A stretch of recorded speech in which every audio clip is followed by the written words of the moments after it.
Urea ఇటీవల crisis వచ్చింది.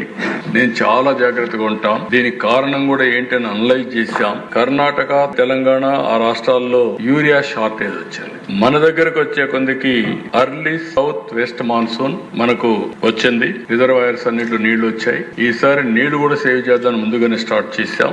రెండోది హెవీ రెయిన్ వల్ల యూరియా కూడా ఎక్కువ వాడడం మొదలు పెట్టారు. అంటే ఏదైతే అక్కడ వచ్చిన బూస్టర్ డోసేజెస్ ఇవ్వడానికి ఓసారి కొత్త ఫెర్టిలైజర్స్ కొట్టుకోబోతున్న ఉద్దేశంతో బూస్టర్ డోసేజ్ కూడా కొంత ఇచ్చారు. ఇంకొక పక్కన ఏదైతే ఫాడర్ కూడా కొంచెం ఉపయోగించే పరిస్థితికి వచ్చారు. ఇవన్నిటి వల్ల ఒక పానిక్ రియాక్షన్ క్రియేట్ చేసే పరిస్థితికి వచ్చారు. లాస్ట్ ఇయర్ ఖరీఫ్ లో మీరు చూస్తే 5,77,418 మెట్రిక్ టన్నులు వాడారు. ఈ సంవత్సరం మీరు చూస్తే 5,77,418.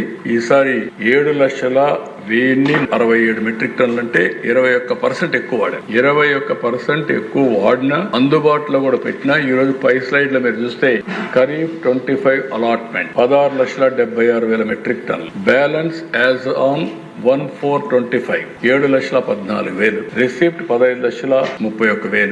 రెండు కలిపితే 22,45,000. సేల్స్ 16,91,000. ప్రజెంట్ అవైలబిలిటీ 5,54,000 ఉంది. ఎక్కడ కూడా ఎరువుల అక్కడక్కడ ఒక షాప్ లో కొంచెం ప్రాబ్లం రావడం, కొంతమంది ప్యానిక్ తో ముందే కొనుక్కోవడం, కొంతమంది నెక్స్ట్ ఇయర్ కూడా రబీకి కూడా కావాల్సిన ముందే కొనేయడం, ఇవన్నీ చేశారు.